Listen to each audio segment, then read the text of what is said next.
So hello there, I hope you are doing extremely well. So welcome back to my YouTube channel. In this video we are going to start with chapter number 3, statistical experiment and significance testing. So this chapter is from the book Practical Statistics for Data Scientists, and this is the chapter in this video we are going to cover chapter number 3, statistical experiments and significance testing. So from this book I have taken all the topics, but I have broken down the theory into the point-wise format so that it is easier for us to learn and understand the concept.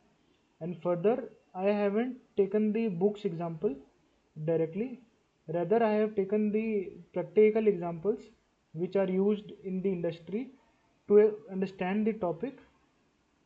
And from the previous video we have got the feedback that the code must be directly been copy pasted, because manually writing the code would take would take a lot of time, and also the understanding of the concept becomes less.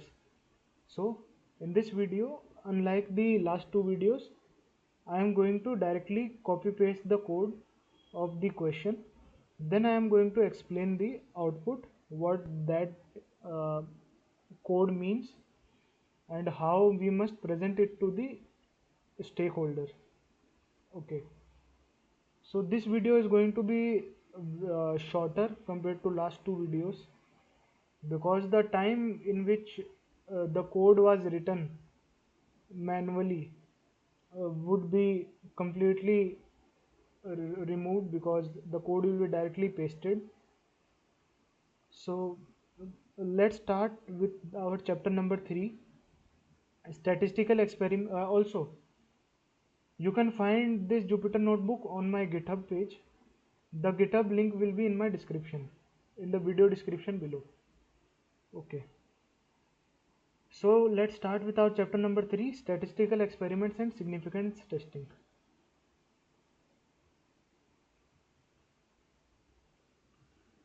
So here is our topic number 1, statistical experiments and inference pipeline.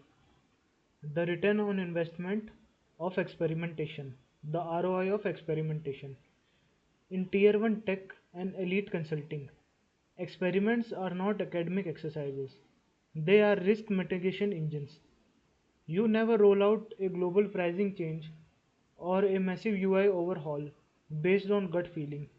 You design an experiment to mathematically prove the revenue or the cost saving impact before committing engineering resources to a 100% rollout.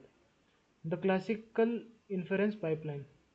The textbook pipeline translate directly into the modern product manager workflow. You hypothesize that a new feature will increase LTV. You build the feature for a small subset of users, the experiment. You measure the exact financial data. You extrapolate the result to the entire global user base, the inference. The classical statistical inference pipeline looks like: formulate hypothesis, design experiment, collect data, inference less conclusions. Sample to population translation. The core challenge of inference is proving that the localized success of its sample wasn't a fluke. If a new B2B dashboard increases engagement of 5,000 beta testers, statistical inference is the mathematical proof you use to convince the C-suite that it will also work for the remaining 500,000 enterprise clients. So here is the question number 1, which we are going to solve to understand this topic. In this example, we are looking at the scenario called statistical experiments and the inference pipeline. Here is the business problem we are trying to solve. Product leadership wants to roll out a new feature globally for our 500,000 users. Based on the success of the recent beta test, we must answer a critical statistical question. How do we mathematically translate the observed success of a small 5,000 user beta test into a confident prediction of the true incremental lifetime value lift for the entire unknown global population? To model this, Our target metric is incremental lifetime value lift measured in US dollars. Our parameter involves a global population of 500,000 users and a random beta test sample size of 5,000 users. In our simulation, we model an unknown global population with a true mean lift of $15 and an high variance to prove our math works. We then take a 5,000 user sample and run it through a inference pipeline to calculate the standard error and the 95% confidence interval. Finally, we map these inference bounds visually to represent leaderships with the actionable worst case and best case financial scenarios for the global rollout, proving that we can forecast population level revenue without having to test every single user. So, again, I am telling you, you can find this Jupyter notebook on my GitHub page, and the GitHub page's link will be in my description. So, please check out this Jupyter notebook. So now I am going to copy paste the code directly from AI. So here is the code, and when we run it, you can find this code on my Jupyter notebook. You can find this code on my GitHub. Again, I am repeating, uh, please check my GitHub profile soon. It would be very useful. Okay, so here is our output.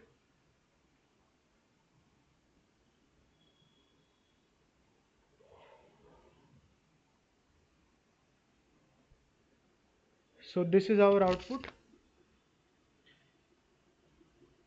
Okay, if we look at the raw results of our 5,000 user beta test, the new dashboard generated an average lifetime value increase of $13.89 per user. The VP of product wants to immediately multiply that number by 500,000 global users and report a massive guaranteed revenue win to the board. As data professionals, we have to act as the risk mitigation engine here. We absolutely cannot guarantee that exact $13.89 figure will hold up at a global scale because our beta testers are just localized examples. To protect the company, we run this data through classical inference pipeline.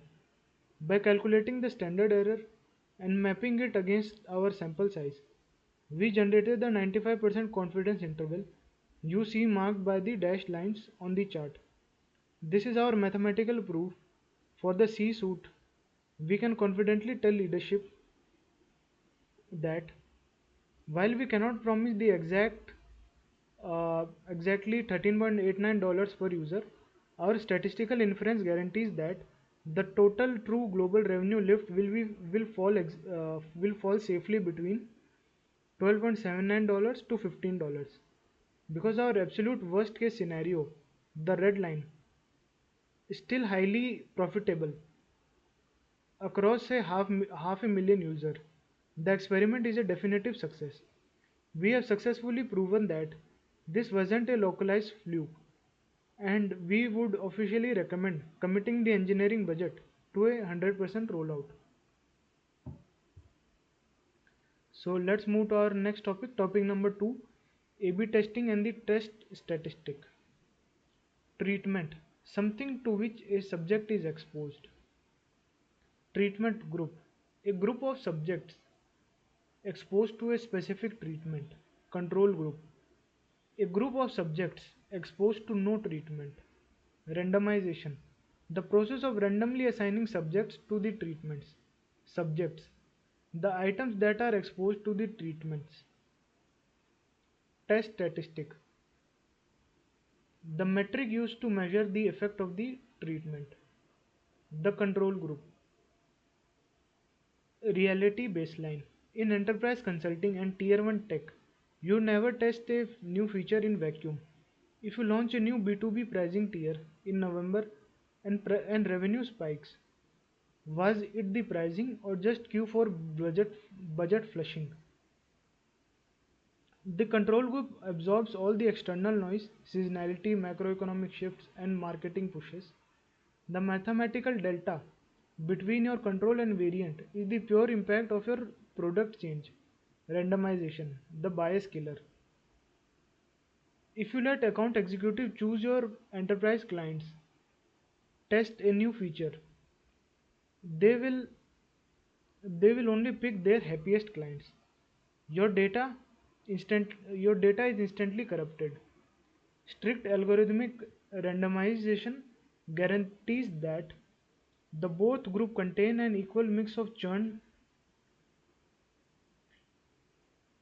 uh, Strict algorithmic randomization guarantees that the both group contain an equal mix of churn risk, power users and inactive accounts. It ensures the only difference between the groups is the treatment itself. Defining the target variable. You must lock in your success metric before writing a single SQL query.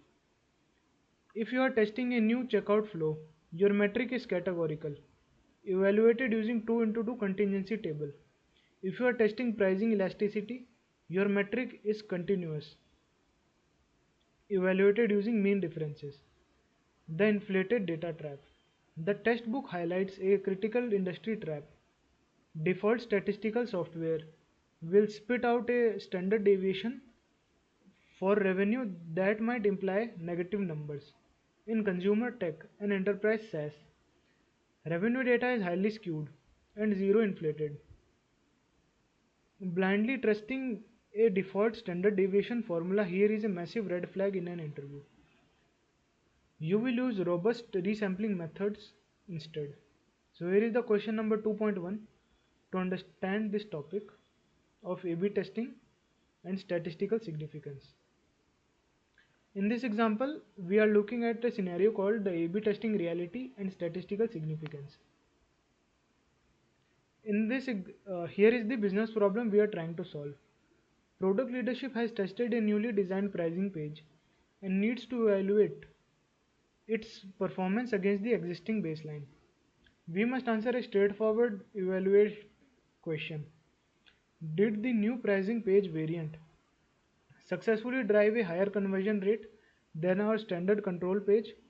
And how can we clearly visualize this lift for stakeholders? To model this, our target metric is observed conversion rate measured as a percentage.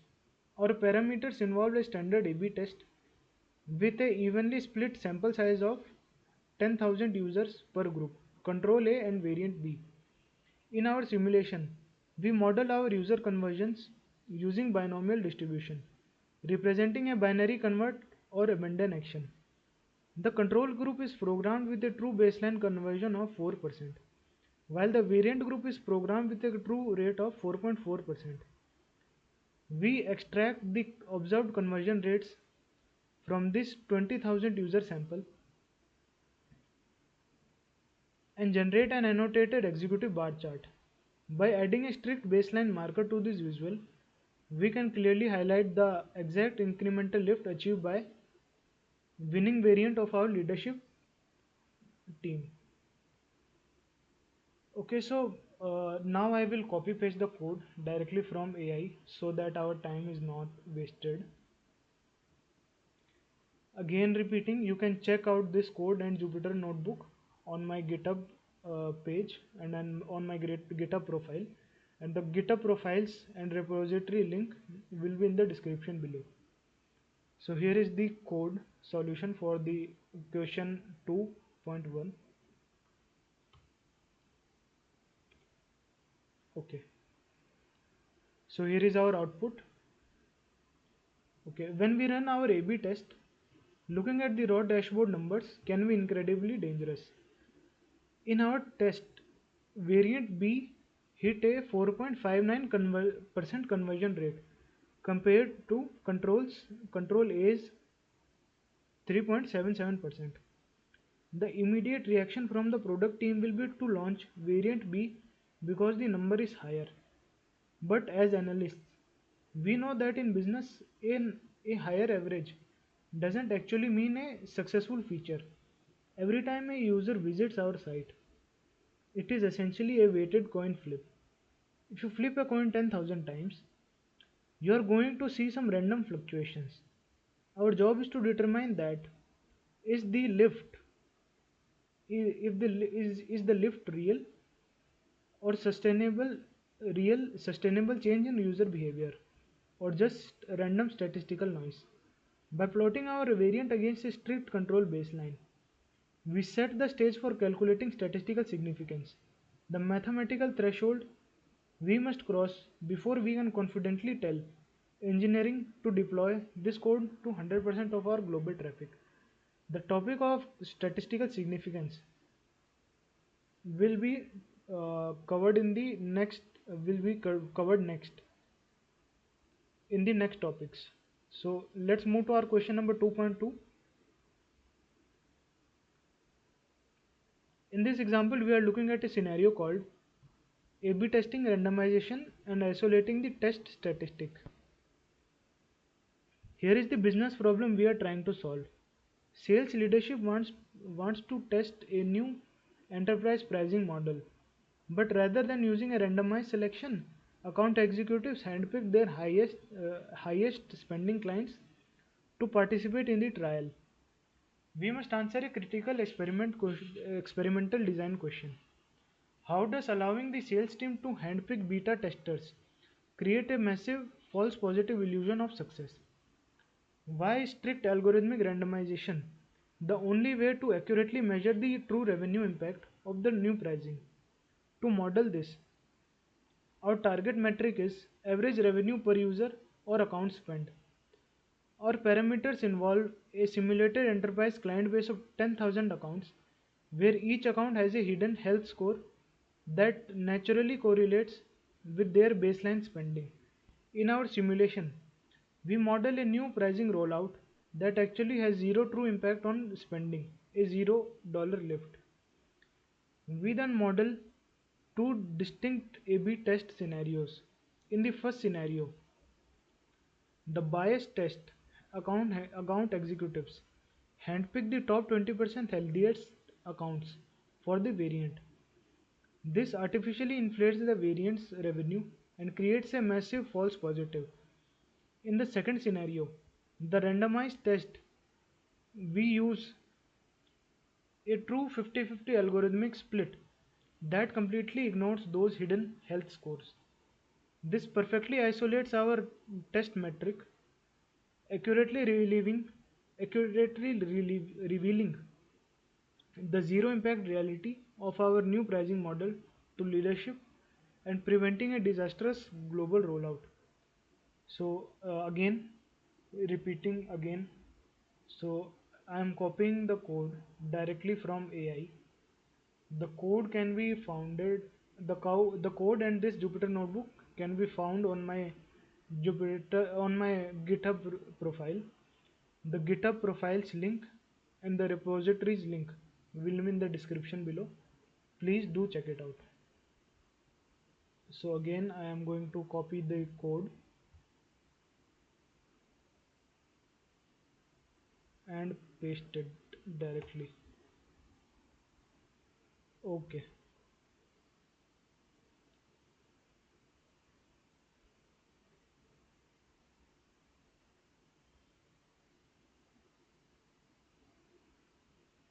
So here is our output, beautiful output. Okay. If we allow the sales team to execute scenario A, handpick the accounts for this new pricing tier, we are going to report a completely fraudulent business win to the board. In our simulation, the new pricing actually generates zero additional revenue. However, because account executives naturally picked their healthiest and happiest clients to test the new feature, the variant group looks like it generated a massive $263 increase per user. We aren't measuring the success of the new pricing. We are just mathematically measuring the fact that these clients already liked us and had the higher baseline spending. This is how biased assignment destroys the product strategy. How to find true test statistic? We must execute scenario B. By using strict algorithmic randomization, we blindly shuffle the user base. This guarantees that both the control and the variant groups contain the exact proportion of high value whales, churn risk and average users. We will look at the chart of scenario B. The truth is revealed. The bars are completely flat. The true delta is less than $1. The control group observed all the baseline noise and randomization killed the selection bias, proving that the new tier has absolutely no impact on revenue. We must enforce strict algorithmic randomization before launching this test. So let's start with our topic number 3, control groups, OECs and multivariant testing. The baseline fallacy. Why before versus after fails. In enterprise SaaS or top tier tech, you can never validate a feature by comparing Q2 performance to Q1 performance. Macroeconomic trends, competitor launches, and budget cycles change constantly. A concurrent control group is your absolute mathematical shield against confounding variables.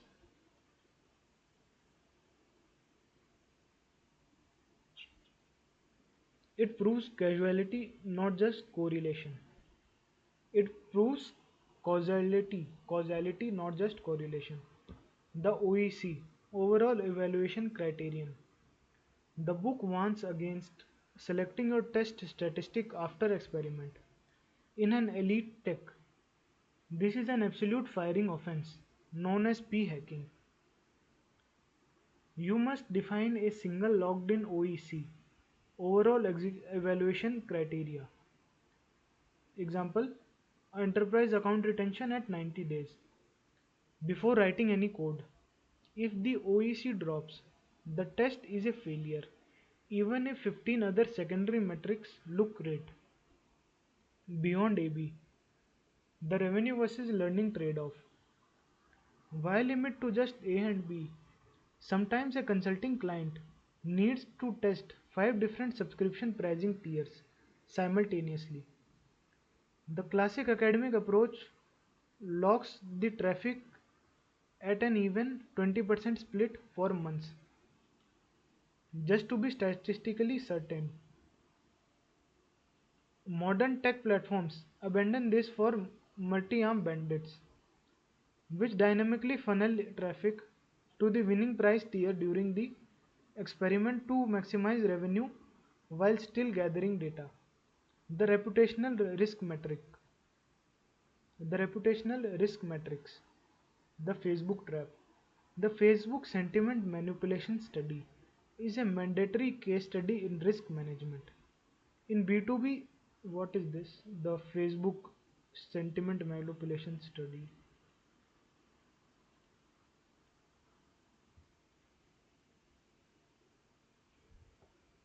The Facebook sentiment manipulation study. Sentiment manipulation study.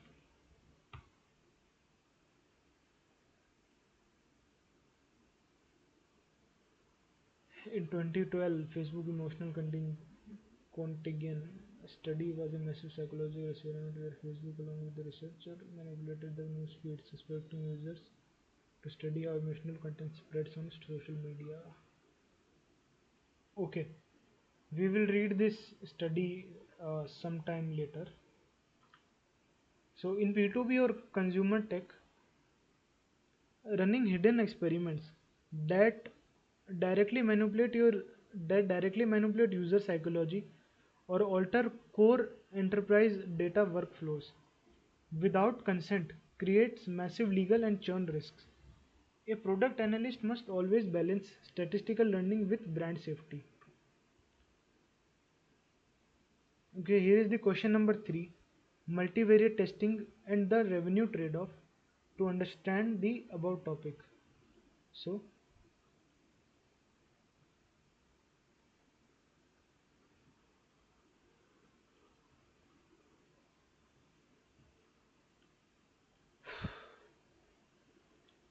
So in this example, we are looking at the scenario called multivariant testing and the revenue trade-off. Here is the business problem which we are trying to solve. Product and revenue teams want to test multiple pricing variants over a 30-day period. However, running a traditional statistic test means forcing traffic to losing variants for the entire duration, which actively harms our revenue. We must answer a critical optimization question. How much revenue are we losing by running a rigid 25% split? And how can a dynamic multi-arm banded algorithm maximize our profit by identifying the winner and shifting traffic to it mid-experiment? To model this, our target metric is cumulative revenue measured in dollars. Our parameters involve a 30-day experiment with 1,000 daily users testing 4 distinct variants. The underlying reality in this scenario is that variant C, the sweet spot, is the true winner with 9% conversion rate, while the variants B and D actively perform worse than our 5% control. In our simulation, we model two different testing environments. The first is a traditional statistic test that rigidly maintains an even 25% traffic split for 30 days. The second is a multi-arm banded model that dynamically learns the best performers and shifts the bulk of our traffic to the variant C after day 5. We then plot the revenue trajectories, filling the gap between them to explicitly visualize the lost revenue incurred by stubbornly waiting for a statistic test to conclude, proving why dynamic routing protects our bottom timeline. So again I am copying the code directly from the AI. You can find this code and this Jupyter notebook on my GitHub profile and my GitHub repository. The repository's link will be in the description below. So I'm going to copy paste the code directly.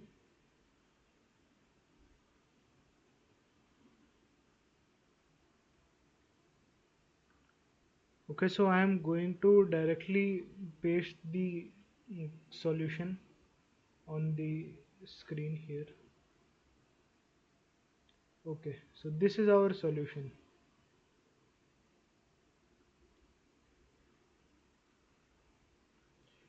So in the enterprise tech, you never validate. So this is our solution: multivariate testing, statistic split versus multi-arm bandit. It is a graph between days of experiment and cumulative revenue in dollars. All right. In enterprise tech, we never validate a new feature by looking at a simple before versus after snapshot. If you compare Q2's if you compare Q2's new pricing model to Q1's old model, you are ignoring macroeconomics, competitor launches and seasonal budgets. We absolutely require a concurrent control group to act as a mathematical shield against confounding variables. It proves causality, not just correlation. Furthermore,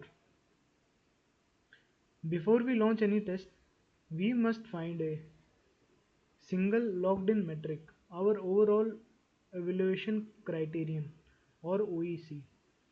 If you run a test and pick your winning metric after the results come in, this is known as p-hacking. And in elite analytics, it is a fireable offense. But what happens when we need to test 4 different pricing variants simultaneously? If we use the classic academic approach,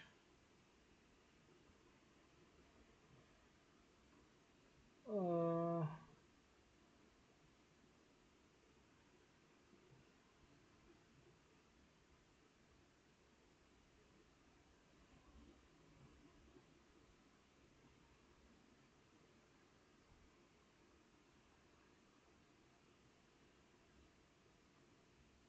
okay, So what happens when we use the test? But what happens when we need to test four different pricing variants simultaneously?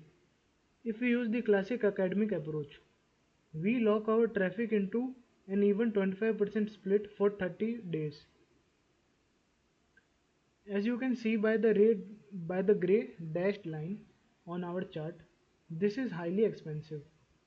But the variants B and D are terrible. We are forcing 50% of our live traffic into a broken experience just to be statistically certain. Modern tech platforms abandon this for a multi-armed bandit approach, shown by the solid green line.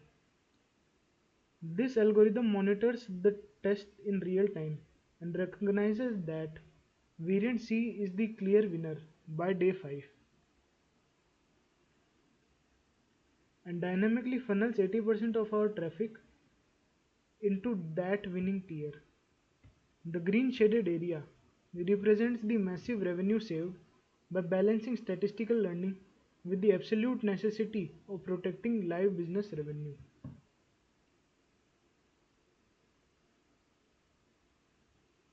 Okay, let's move to our next topic, hypothesis testing and BS filter. Null hypothesis. The hypothesis that chance is to be blamed. Alternative hypothesis. Counterpoint to the null. What you hope to prove. Null hypothesis. Null hypothesis. The hypothesis that chance is to be blamed. Okay. Alternative hypothesis. Counterpoint to the null. What you hope to prove. One way test. Hypothesis test that counts chance results only in one direction is one way test. Two way test. Hypothesis test that counts chance results in two directions. The psychology of randomness, the six heads trap. In FANG platforms or MBB consulting engagements, stakeholders desperately want to see winning patterns. If a new B2B dashboard shows a 10% spike in engagement on day 3, human instinct screams launch it. But as the book's coin flip example proves, seeing six head at a row happens all the time purely by chance.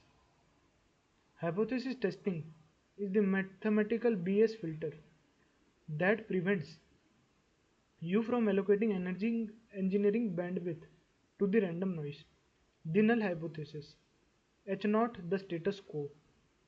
The null hypothesis assumes that your expensive, highly anticipated feature did absolutely nothing. It is the default pessimistic assumption of the universe. It states that any difference you see between your control and variant is purely a random fluke. Your entire job as an analyst is to collect enough high quality data to violently reject H0. In an enterprise environment, the null hypothesis is your financial baseline. It dictates that your newly designed B2B dashboard or revised subscription pricing had absolutely zero structural impact on the business. Any observed lift in conversion is simply random market noise. You do not set out to prove the null. You design your experiment to ruthlessly destroy it. The alternative hypothesis HA, the launch justification. This is the reason you are being paid.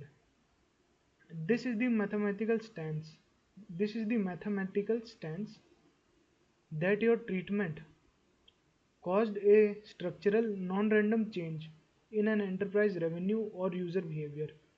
This is the mathematical statement. You need to secure a budget. It explicitly states that the treatment called a measurable non-random deviation from the baseline H0 and HA must cover every possible outcome. There is no middle ground in deployment decision. One way versus two-way test, the operational reality. The test book argues that the one-way tests are fine because you only care if the feature is better in elite consulting and elite tech. In elite tech and consulting, this is a dangerous trap. You almost always execute two-way tests. Why? Because deploying new code to a global platform doesn't just risk being not better, it risks the massive operational risk of introducing latency, breaking legacy workflows, or actively tanking user retention. You must mathematically test the probability of the metric crashing, not just climbing. The null model, simulation over formulas. Instead of relying on archaic lookup tables to test H0, modern analytics teams use computational power by literally shuffling the control and variant data together thousands of times. You create a simulated universe where null hypothesis is perfectly true. If your experiment, if your actual experiment looks wildly different from the simulation, you have statistical proof to launch the feature. So here is the question number 4, which we are going to solve to understand this topic.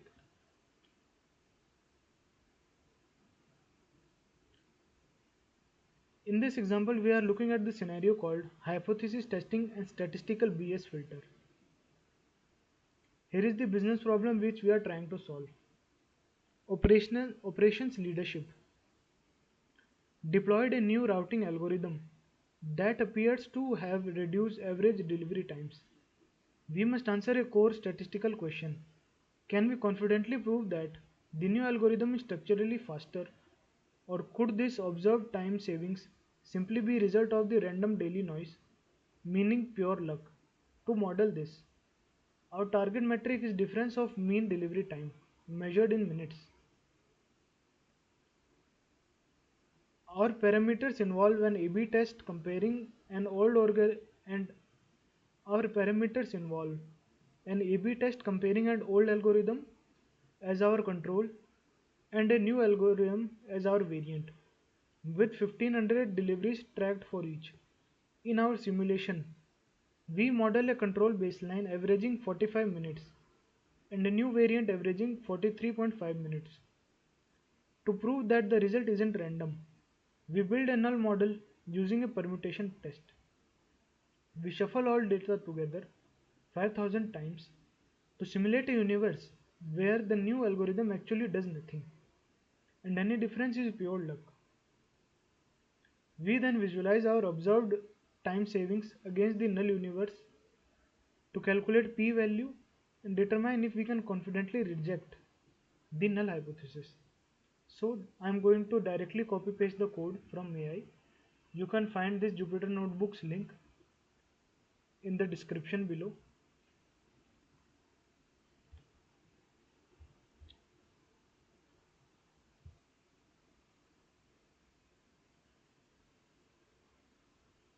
Okay, so here is our chart. The actual experiment result. Observed time saving 7.7 1.7 minutes faster. Hypothesis testing diagnostic. P-value 0. Conclusion. Reject edge knot. The algorithm is structurally faster. The null universe. Pure random chance. Actual result. Two-way test boundary. Okay.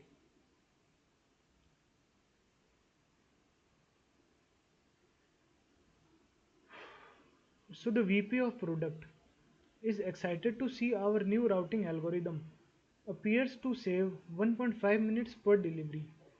However, human instinct is terrible at understanding randomness. Before we push this code to our global fleet, we have to run it through our statistical BS filter. To do this, BS filter. What is BS filter?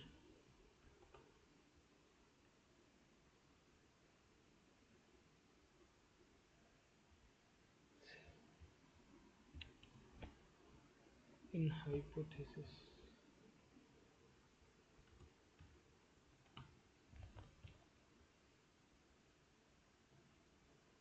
Bootstrap filtering, band stop filter.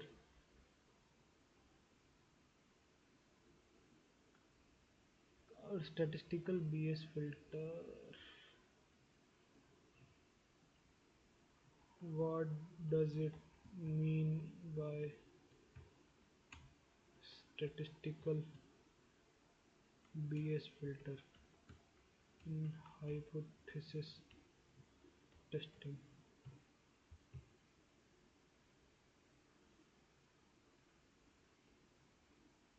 In hypothesis testing, a statistical BS filter is informal term for strict mathematical criteria used to separate genuine signals from random noise. Okay, BS filter full form.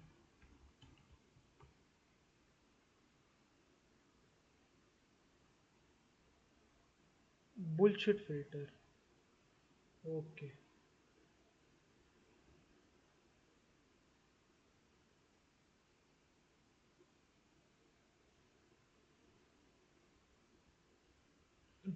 okay.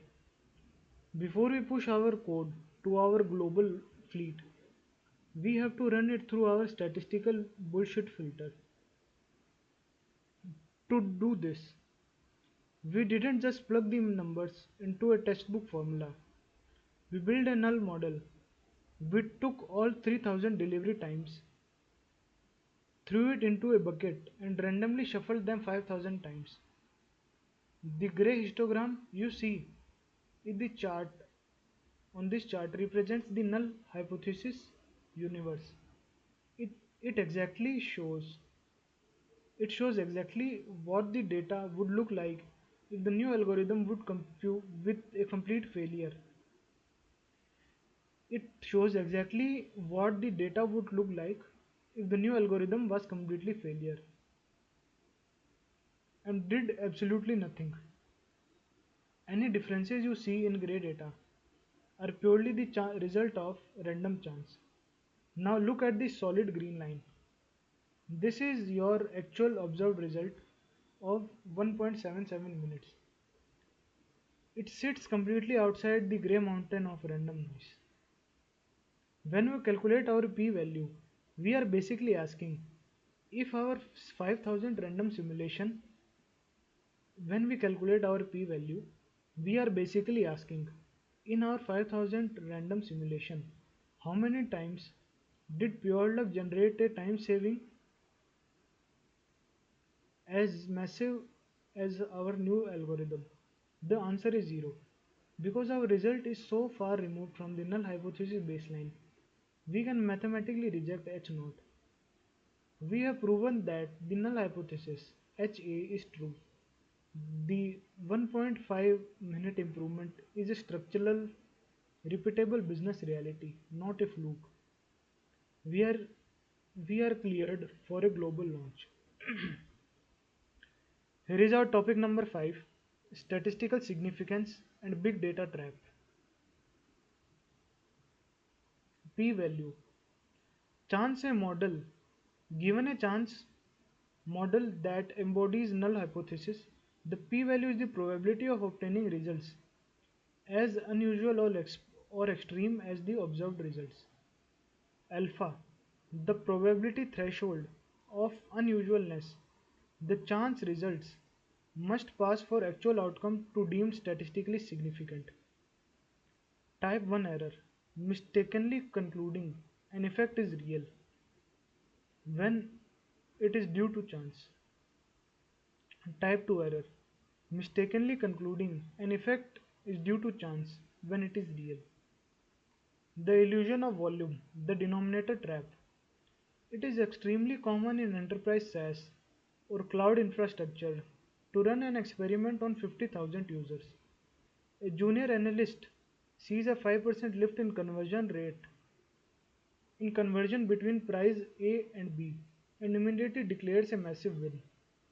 But if your baseline conversion rate is under 1%, your actual event volume is tiny, just a few hundred conversions. In statistical testing, your confidence is dictated by the rarity, not the event, not just the. In statistical testing, your confidence is dictated by rarity of the event, not just the size of the total user base. Demystifying the p-value. Never explain a p-value to a consulting partner using textbook definitions. Frame it purely as a false alarm probability.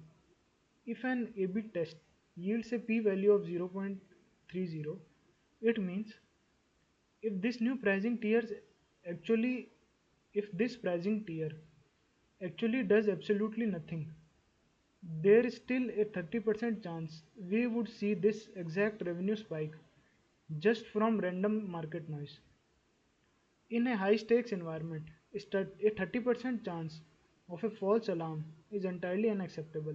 You kill the launch. Alpha, the corporate risk tolerance.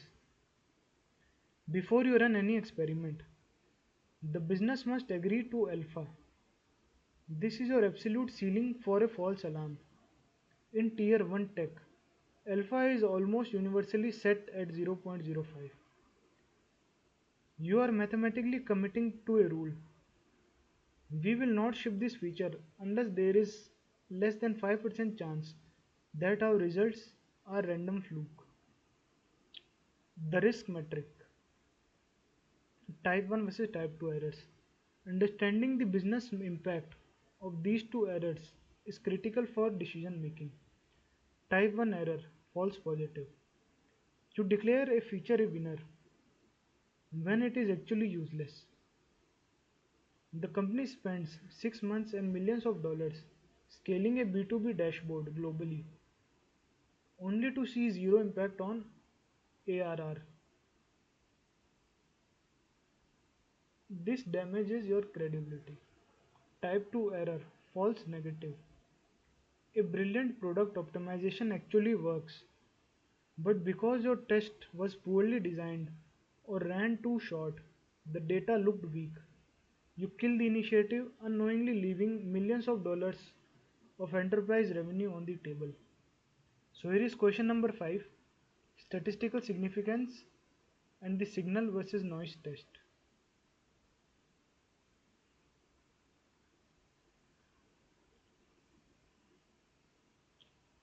In this example, we are looking at the scenario called statistical significance and the signal versus noise test.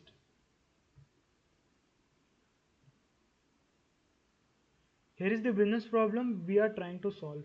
The product and growth leadership ran an A/B test to evaluate trial conversion rates from an enterprise B2B SaaS platform. Before rolling out any changes, we must answer a critical statistical question to ensure business safety. Is the actual observed difference in conversion percentages between our control and variant group statistically significant, or did random noise produce a difference as extreme as our reality?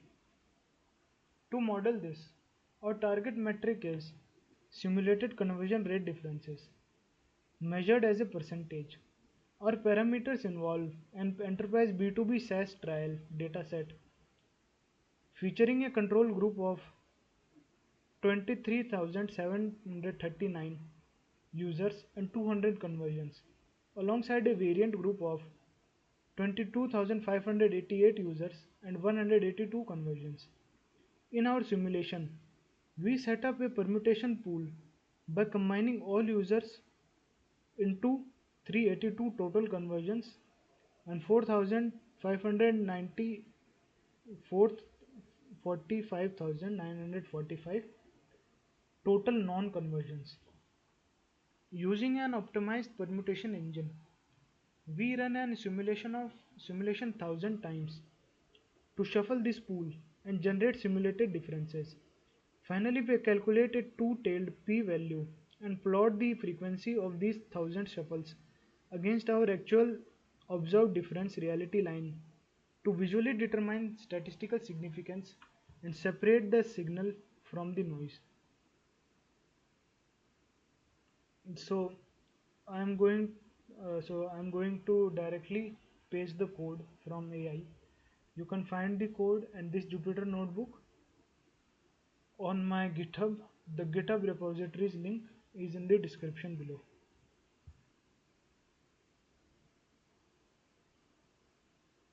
Okay, so here is our output.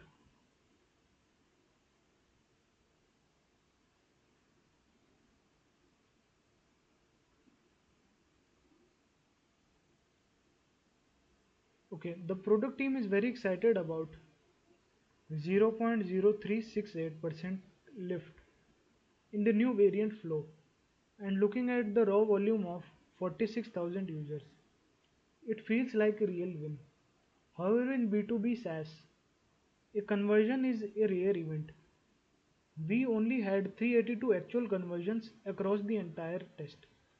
To ensure we weren't just getting fooled by randomness, we ran a permutation test. We looked, we took those 382 conversions and randomly assigned them to two flows 1000 times. Look at the red dotted line on the histogram. Our observed difference sits dead center in the middle of the bell curve. Over 30% of the time, I can generate a 0.0368% lift just by randomly blindfolding users and throwing them into groups. The verdict: the result is completely insignificant. P is greater than 0.05. The new flow did not allow this shift. Random variants did. We should not waste the 20 hours of engineering time required to depreciate the old flow and push the variant to the production. We need to go back to the drawing board and test a higher friction challenge.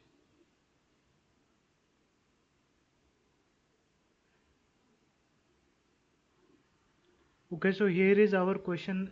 Here is our topic number 6, the T test and execution reality. Test statistic. What is T distribution? T distribution. Okay, so here is our T distribution. A normal distribution with thicker tails is T distribution. Test statistic. A metric for the difference or effect of interest. Test statistic. A metric for the difference or the effect of interest.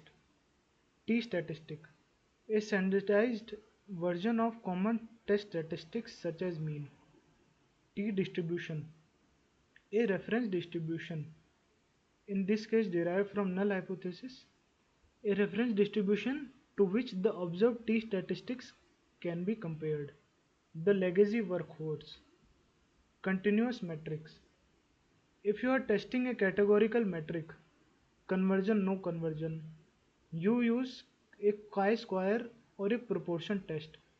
But when your OEC is a continuous variable, like enterprise customer lifetime value, API latency in milliseconds, or daily active minutes, the t-test is your default statistical tool. But when your OEC is a continuous variable, like enterprise customer lifetime value, API latency in seconds, or daily active minutes, the t-test is your default statistical tool. Speed versus simulation. We already established that the permutation tests are the elite robust standard for modern analytics. But so why learn t-test? Because writing a custom resampling loop takes time, and sometimes a consulting partner or VP of product needs an answer in 5 minutes. The t-test is a mathematical shortcut that approximates the permutation test instantly. The false wire equals false mandate. Wells test. The test book provides the Python execution. Stats.tTest underscore end equals wire equals false. This is not a minor detail. It is a critical interview checkpoint.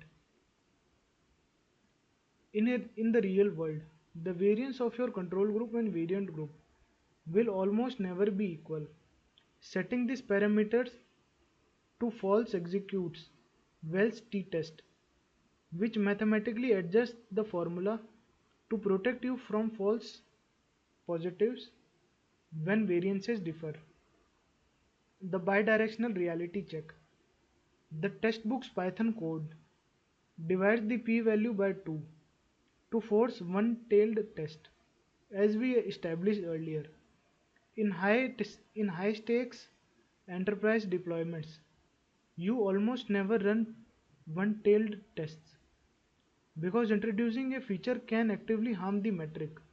In your actual code, you will use the raw, unhalved, two-tailed p-value to account for the bidirectional risk. Here is the question number 6, the continuous workhorse and Wells t-test.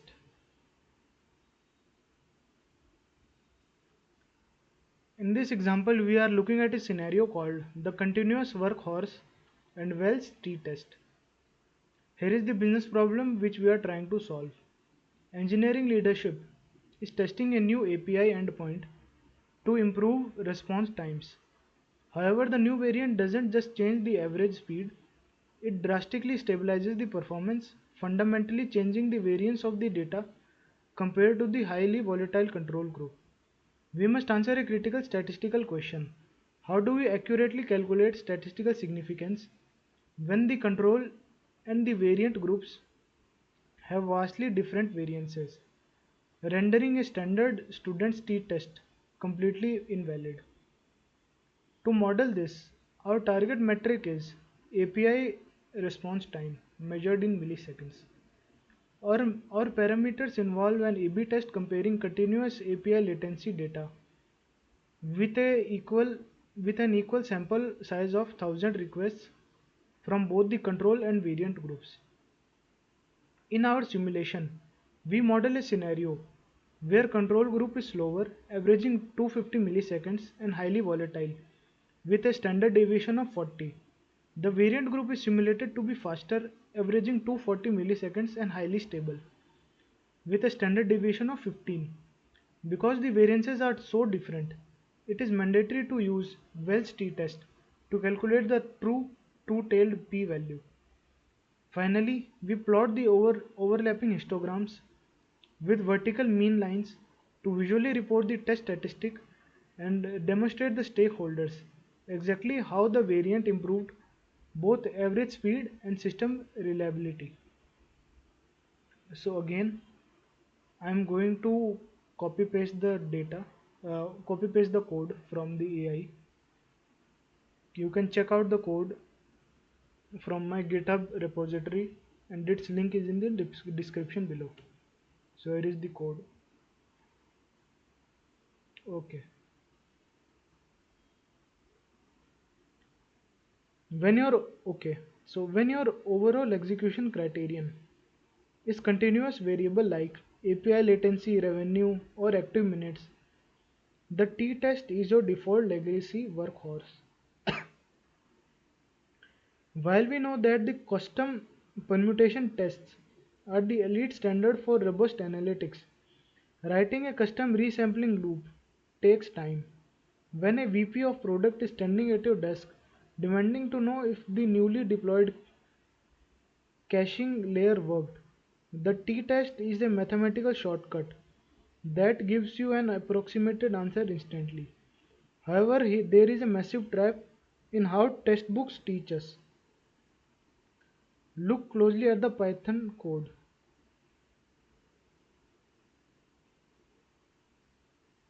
Uh,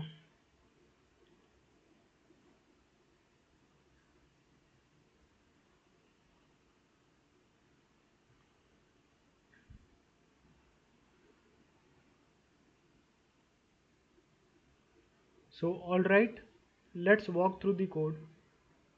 Before we look at the map, imagine you are an engineer at a tech company. You have just rewritten the backend code from your app's main API. You want to know if your new code actually made the API faster and more reliable. To find out, we run an A/B test. The control is the old API and the variant is your new API. This Python script simulates that test and gives us the final verdict. Okay.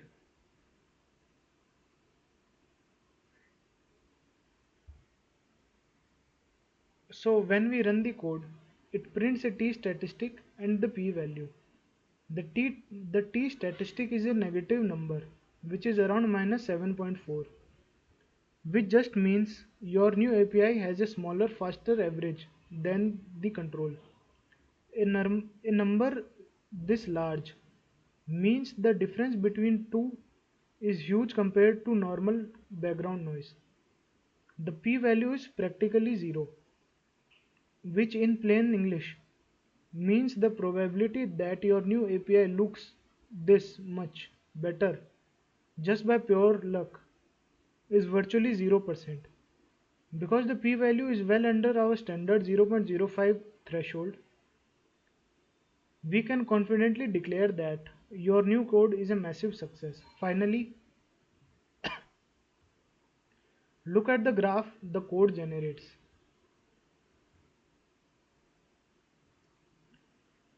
which tells the whole story in one glance. The wide, flat, gray control curve represents the old API. It averages 250 milliseconds, but requests are scattered all over the place. The blue variant curve shifts to the left, showing it is faster, but more importantly, it shoots up straight like a spike. This visualizes the standard deviation of 15, showing your new API delivers the exact same speed almost every single time. The math proved it, but the visual explains it to the business executives. So let's move to our next topic, topic number 7, multiple testing and data dredging trap. Type 1 error. Mistakenly concluding that an effect is statistically significant. False discovery rate. Across multiple tests, the rate of making a type 1 error. Adjustment of p-values. Accounting of doing multiple tests, accounting for doing multiple tests on the same data. Overfitting. Fitting the noise. Alpha inflation. The multi-test phenomena in which alpha, the probability of making a type 1 error, increases as you conduct more tests. The illusion of winner, alpha inflation. This is the most common reason junior analysts fail interview tests. If you run a standard A/B test with alpha equals 0.05, you accept a 5% chance of false positive. But if you test 20 different UI button colors simultaneously or track 20 different enterprise KPIs at once, you accumulate risk of a false positive explodes. Mathematically, it becomes 1 minus 0.05 raised to the 20, 64%. You are practically guaranteeing to a statistically significant winner purely by random noise. The post hoc slicing trap. Imagine you launch a new enterprise dashboard and the overall conversion rate is completely flat. Stakeholders pushes back. What if we just look at the iOS users? What about iOS users in enterprise accounts? What about active weekend iOS users? Eventually, you will find a slice of data that looks at a massive success. In consulting and data science, this is called data dredging or p hacking. It is a statistical malpractice. Pruning the academic fixes, Bonferroni. The textbook introduces the Bonferroni adjustment, dividing your alpha by number of tests. If you test 10 metrics, your new alpha is 0.005. While mathematically sound in corporate reality, this sets the bar for success, so punishing high that you will commit massive type 2 errors, killing great features because they couldn't clear the impossible threshold. The enterprise execution standard. How do Tier 1 teams solve this? The Enterprise Execution Standard, strict OEC. You lock in exactly one overall OEC before the experiment starts. You do not do you do not test 20 things. Hold out sets. If you are building predictive churn models, you never evaluate the model on the data it was trained on. You locked away 20% of your data in Vault and only test your final model against it once.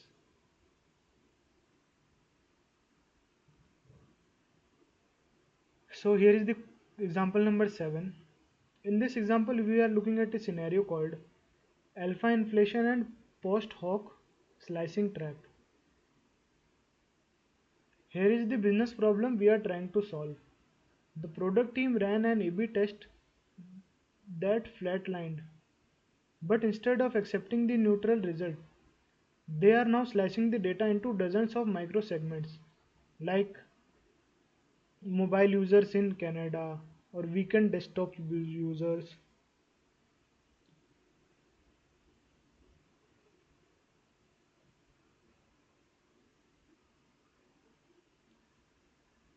Hoping to find a winner, we must answer a critical statistical governance question.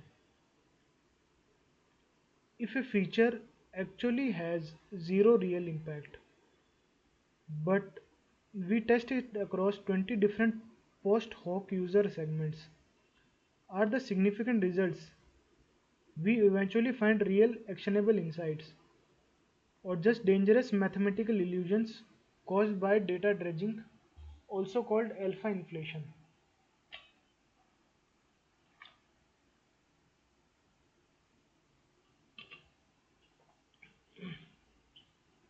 To model this, our target metric is the p-value, where a lower number is considered more significant. Our parameters involve 20 distinct post hoc segment tests evaluated against a standard 5% significance threshold, or an alpha of 0.05. In our simulation, we model a business reality where a new feature has absolutely zero true impact. Under a true null hypothesis, p-values will distribute randomly and uniformly. We model a typical we model a typical data dredging run by plotting p-values for 20 arbitrary segments.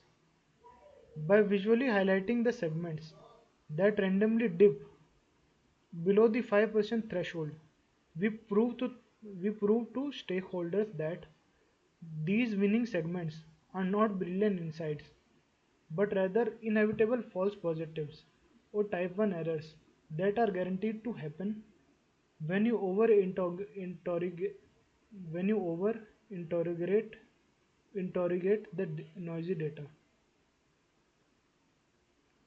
but rather inevitable false positive or type 1 errors that are guaranteed to happen when you over interrogate noisy data. So here is the solution for this question.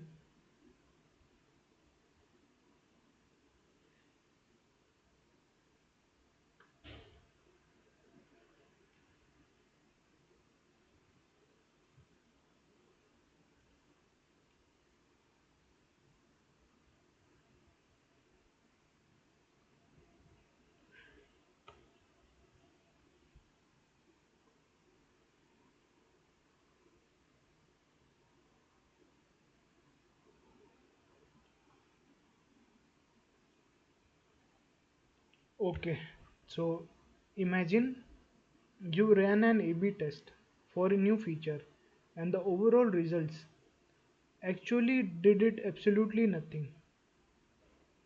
Imagine you ran an A/B test for a new feature and the overall results showed it did absolutely nothing. But your product manager says to dig deeper and check if it worked for specific groups like mobile users or people in Canada or weekend shoppers. You end up slicing the data into 20 different segments to see if any of them show a positive result. This script visualizes exactly what happened when you do that, illustrating a dangerously statistical trap called data dredging or the multiple comparisons problem. In the code, we simulate 20 in this code.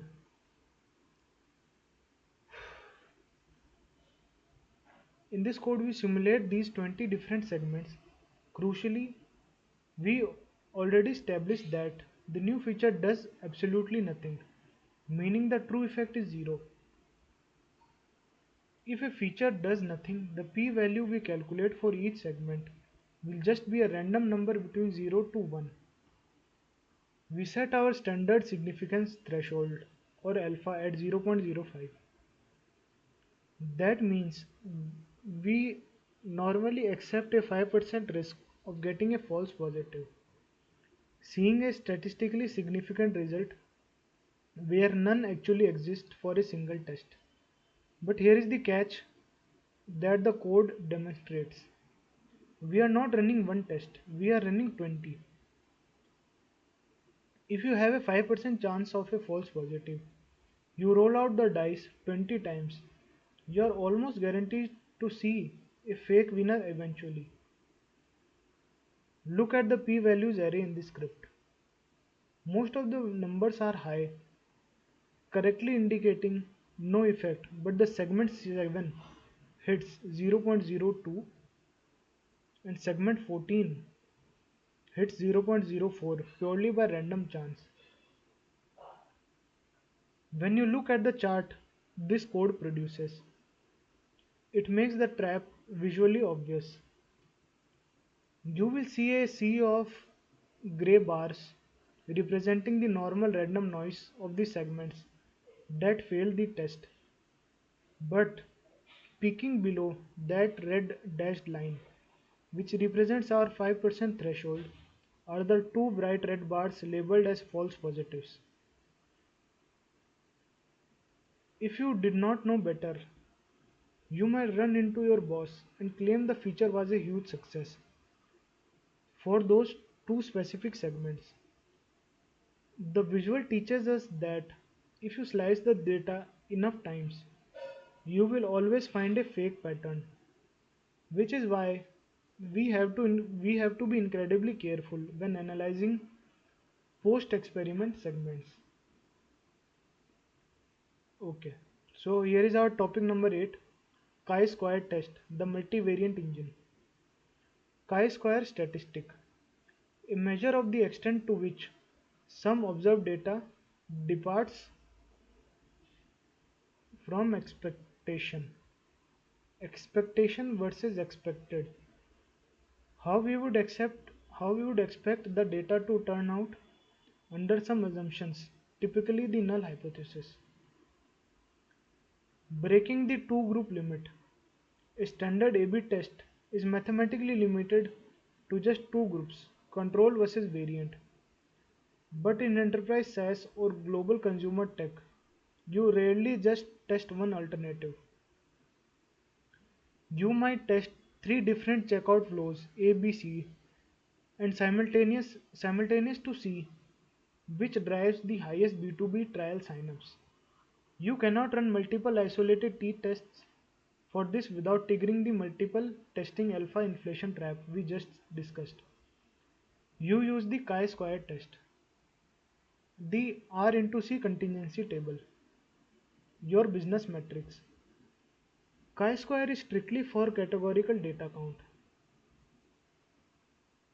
converted versus dropped or upgraded versus churned. An R into C table simply means rows by column. In an interview, frame it like this. Your rows are the pricing variance and your columns are users' outcomes. Observed versus expected. The math translation. How does it actually work? First, the algorithm calculates the expected duration.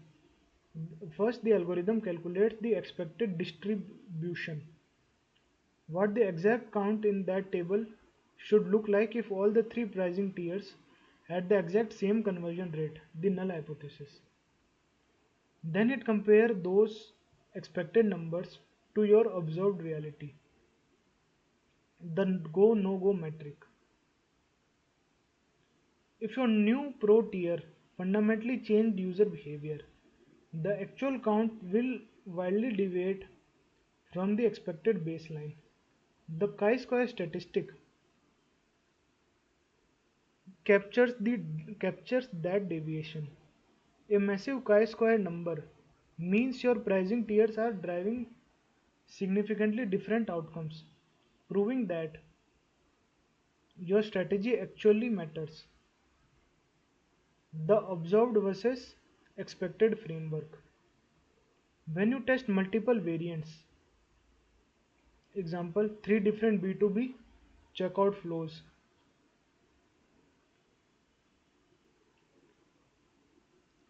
the go no go metric.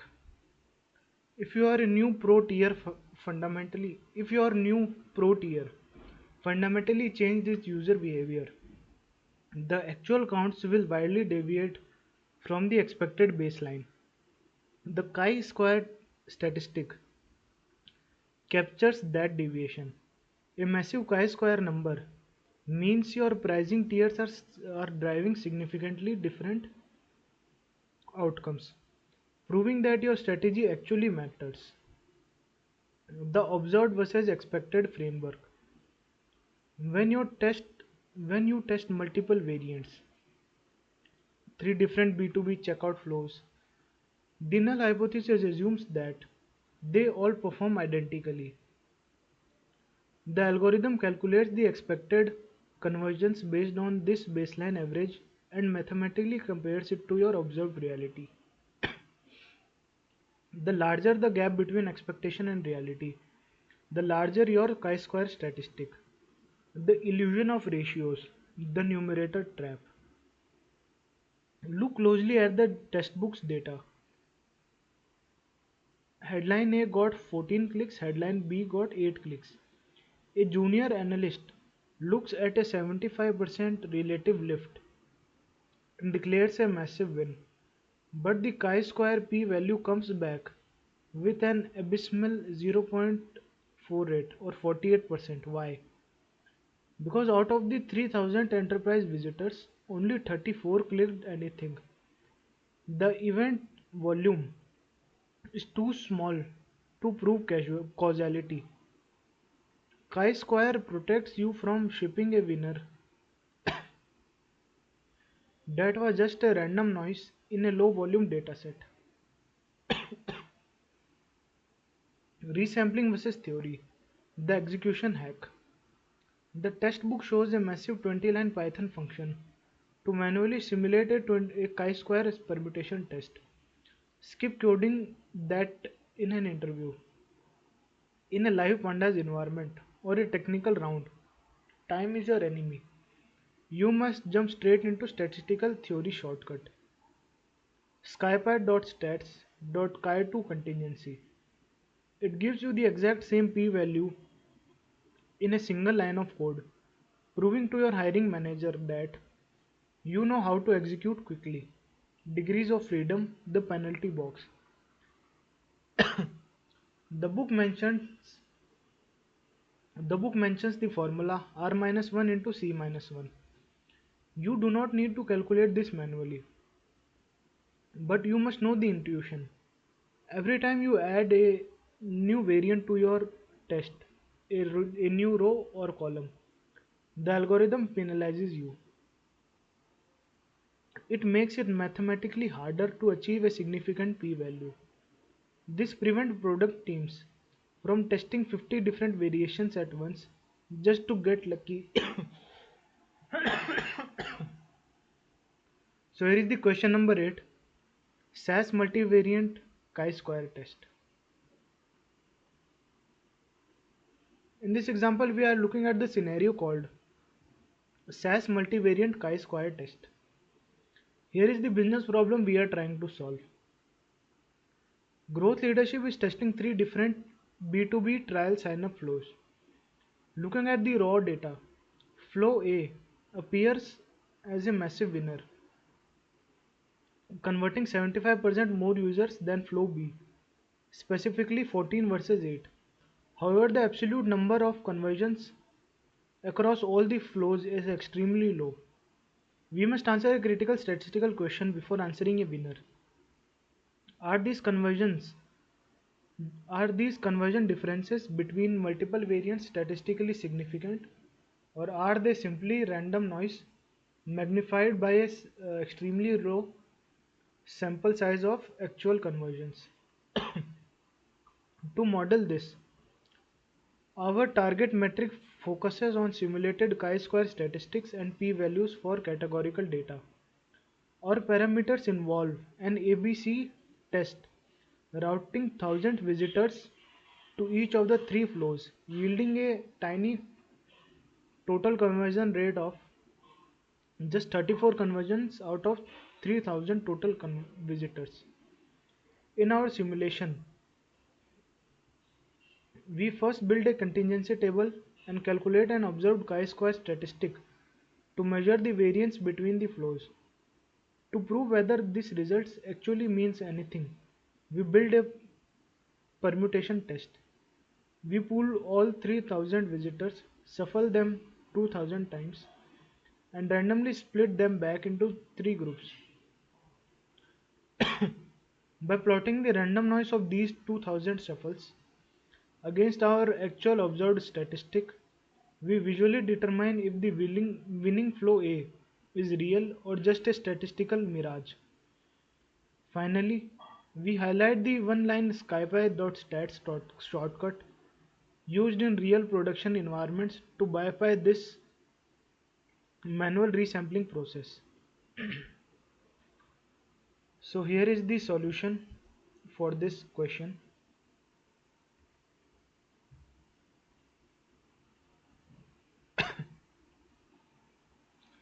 You can find this code and this Jupyter notebook on my GitHub repository. The link of the repository is given in the description below.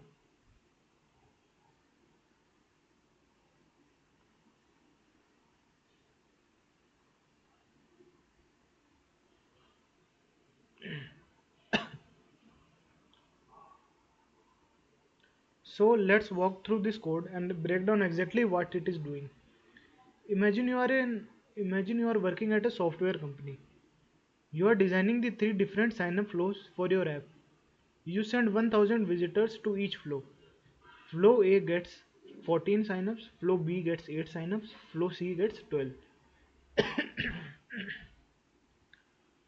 At first glance, your product manager might be thrilled because flow A appears to be a massive winner, beating flow B by 75%. But as a data scientist, you should be instantly skeptical because those numbers are incredibly tiny. We need a rigorous way to prove if this difference is genuine improvement or just random noise, which is exactly what this script is built to do. To figure this out, the code sets up a chi-square test. First, we have to imagine a baseline world where the three flows are completely identical and the new design did absolutely nothing. Since we had total 34 since we had 34 total signups across 3000 total visitors, a perfectly equal split would give us 11.3 signups per flow. The chi-square statistic is simply a mathematical score that measures how far our actual observed results drift away from that perfectly equal boring expectation. The bigger the score, the more unusual the results. Instead of just blindly relying on the theoretical formula, this script uses a permutation test or resampling to actually simulate random chance. We take all 3000 visitors and throw them into a giant virtual hat and shuffle them up.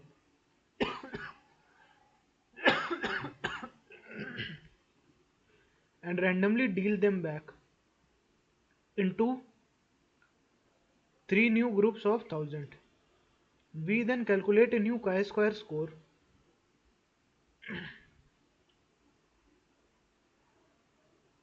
for that random draw. The script tells the computer to repeat the shuffling process 2000 times, which essentially builds a massive baseline showing us the exactly what pure dumb luck looks like.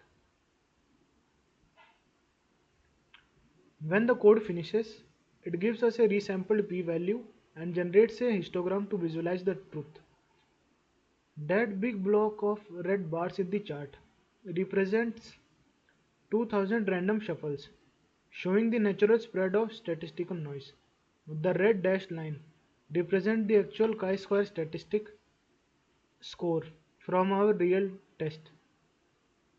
Because our red line falls right in the middle of all the random noise, it proves that our results are completely unremarkable. The apparent success of flow A was just a luck streak, not a real behavioral shift.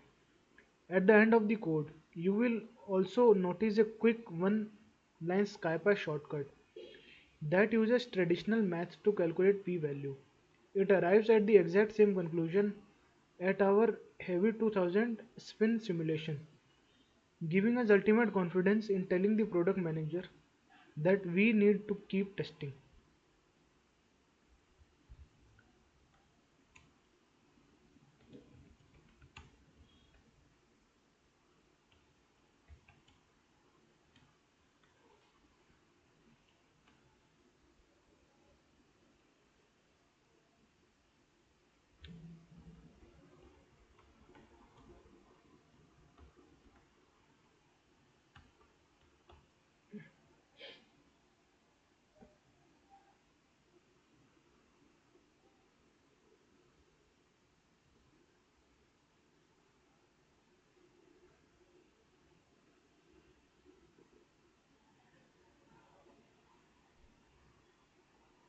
Okay, when you look at the first output,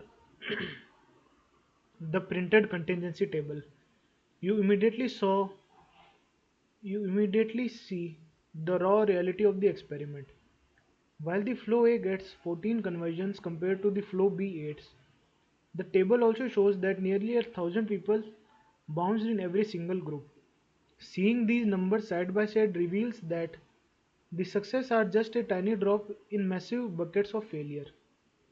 This immediately hints that the seemingly huge percentage difference between flows might just be a minor meaningless fluctuation in an otherwise identical user experience. The next output prints in your screen are mathematical results, explicitly the chi-square statistic and the p-values. The chi-square statistics comes out to be a very low number, roughly 1.6, which mathematically indicates that your actual results are incredibly close to what would expect it of if all these three flows were perfectly equal.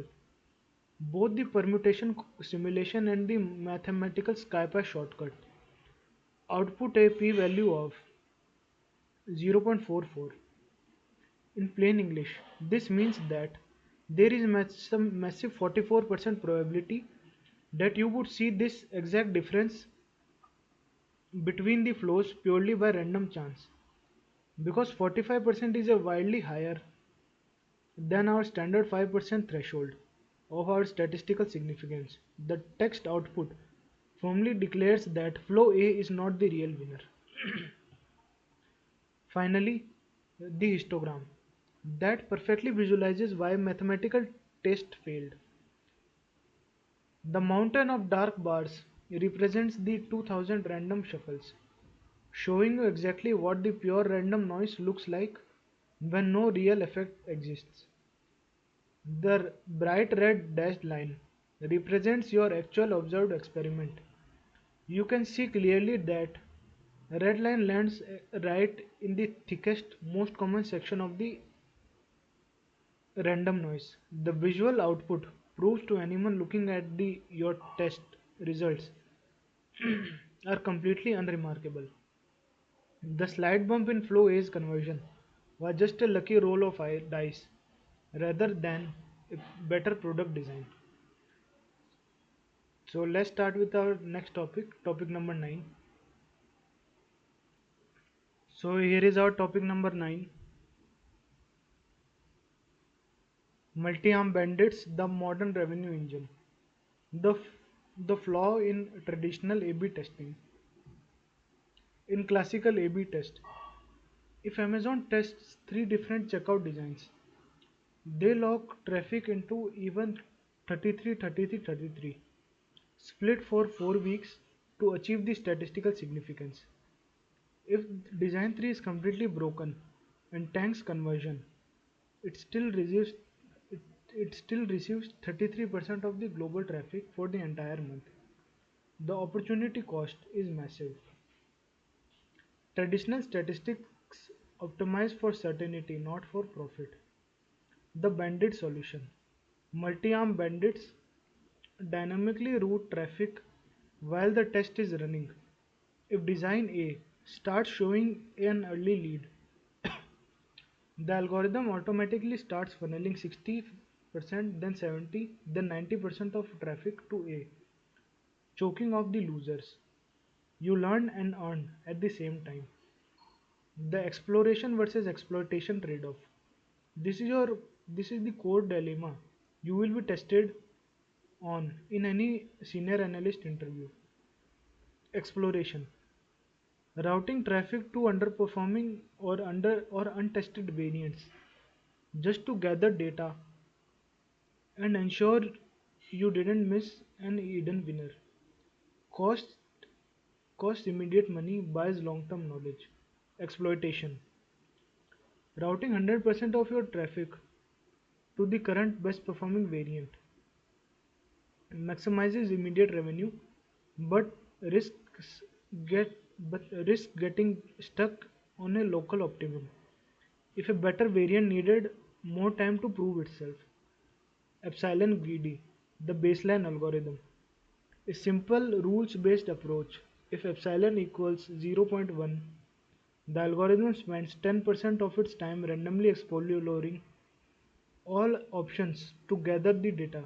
The remaining 90% of the time, it ruthlessly exploits whichever option currently has the highest conversion rate. If it is highly effective but slightly rigid. Thompson sampling, the tier 1 standard. This is what elite tech tier platforms use. It is a Bayesian approach. Instead of fixation, instead of fixed 10% exploration rate, Thompson sampling constantly updates a probability distribution, a beta distribution for each variant. As the algorithm becomes mathematically certain that design A is the winner, its need to explore naturally drops to zero and it seamlessly transitions to 100% exploitation. Interview translation. When an MBB engagement manager asks, how do we test 15 different enterprise subscription prices without killing this quarter's revenue? You do not suggest A/B test or ANOVA. You suggest a Thompson sampling multi-arm bandit to dynamically protect the bottom line while finding the optimal price. So it is the question number 9. In this example, we are looking at the scenario called multi-arm bandits and the exploration versus exploitation trade-off. Here is the business problem we are trying to solve. Product and revenue teams are running a 30-day experiment testing three distinct variants. However, running a traditional ABC test forces the business to route a massive 66.6% of the global traffic to losing variants for the entire month just to achieve statistical certainty, creating a massive opportunity cost. We must answer a critical operational question. How can we shift our testing strategy from simply gathering the data to actively maximizing revenue by dynamically chalking off losing variance mid experiment. To model this, our target metric is the percentage of global traffic routed. Our parameters involve a 30-day experiment testing three options: variance ABC, where variance C is the underlying true winner. In our simulation, we visually contrasted two different allocation strategies using stacked area charts. First, we model a traditional ABC test that stubbornly locks traffic at an even 33.3% split for all 30 days. Second, we simulate a multi-arm bandit algorithm, specifically Thompson sampling. We look for bandit dynamically transitions. We map how the bandit dynamically transitions from early exploration, learning which variant works, to aggressive exploitation, routing nearly 100% of traffic to winner variant C. This visualization proves to stakeholders exactly how dynamic routing actively protects revenue compared to legacy statistic testing. So here is the code which I will directly copy paste if using AI. You can get the code and the Jupyter notebook in my GitHub repository. The link to the GitHub repository is in the description below. So here is the solution.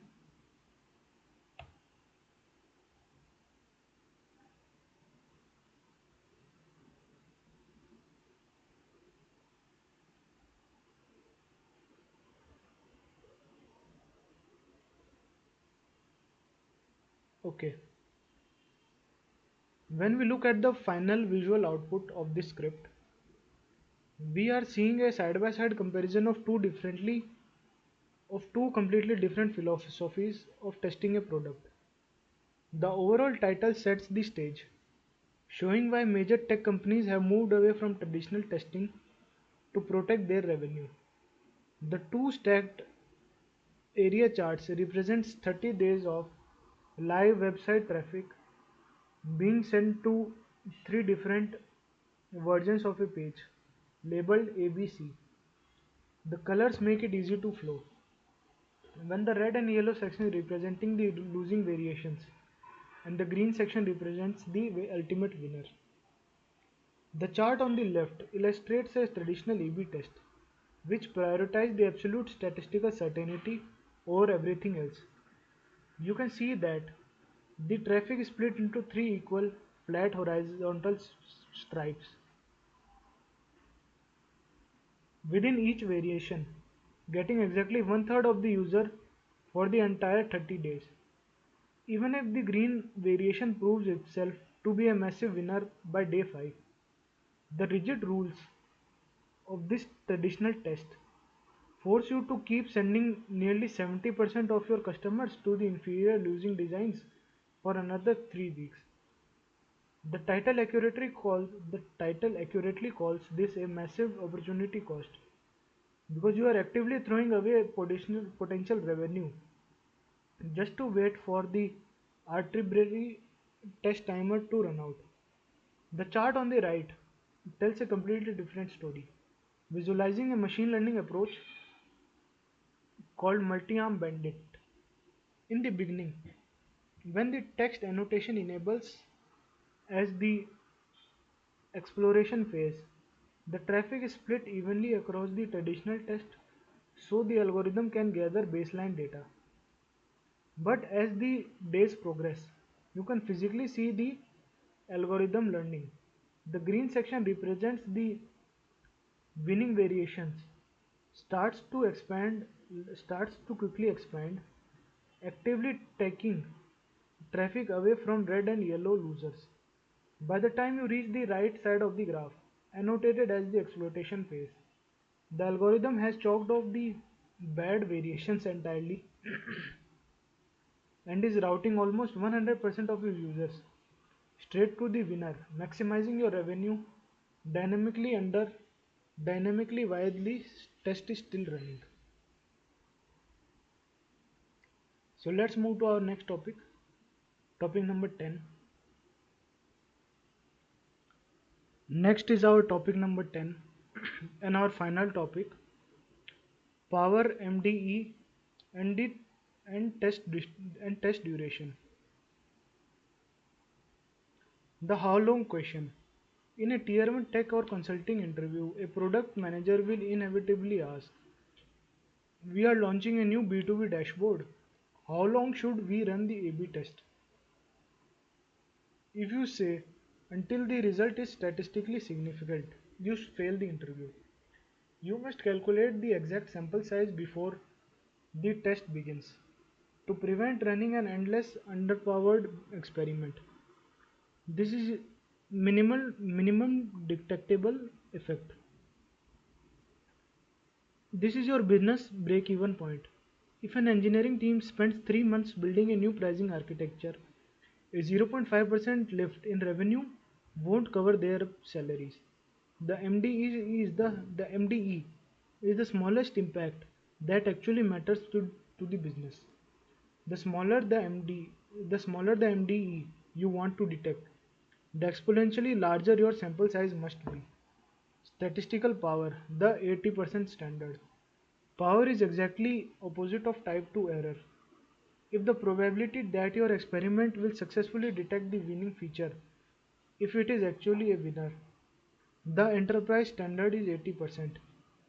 This means that you accept a 20% risk of accidentally missing a feature due to market noise, but you guarantee a 80% chance of proving it. The four lever engine. Test design is mathematical Test design is a mathematical balancing act of four variables: sample size, effect size, alpha, and the power. You define MDE, alpha, and power to calculate the exact sample size. Divide that sample size by your platform's daily active users, and you have the exact number of days the test must run. So, here is the question number 10 to understand this topic. In this example, we are looking at a scenario called test duration and four lever engine. Here is the business problem which we are trying to solve. Product and engineering teams constantly ask, how long will this A/B test take to run? The answer relies on the four lever engine of the statistical power. Before launching an experiment, we must answer a critical test design question. How does the size of the business how does the size of the how does the size of the business impact we are trying to detect? How does the size of the business impact we are trying to detect? The minimum detectable effect. Exponentially change the number of users and therefore the calendar time required to achieve a statistically valid result. To model this, our target metric is the required sample size per variant. Based on the minimum detectable effect percentage, our parameters lock in the enterprise standard risk settings. A 5% false positive risk, known as alpha, and 80% true positive guarantee, which is our statistical power. In our simulation, we run a statistical power analysis to calculate the required sample sizes across a spectrum of effect sizes, from a tiny 1% lift to a massive 10% lift. We then plot this curve, we then plot this power curve to highlight two specific business scenarios to stakeholders. Scenario A: demonstrate that detecting a tiny 2% lift requires a massive sample size, often equating to months of testing. Conversely, scenario B proves that we are looking at a massive 8% lift. We need exponentially fewer users, allowing the test to conclude in mere days. The visualization clearly explains the fundamental trade-off subtly between the subtly between the subtlety of a feature's impact and operational cost of the experiment's duration. So here is the solution code.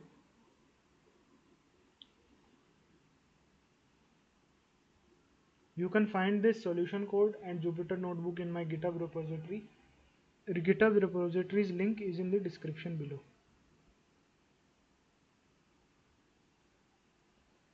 So here is the solution. No model name, stat models,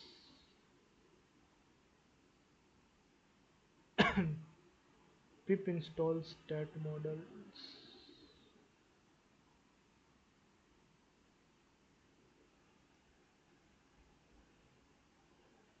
pip install stat models.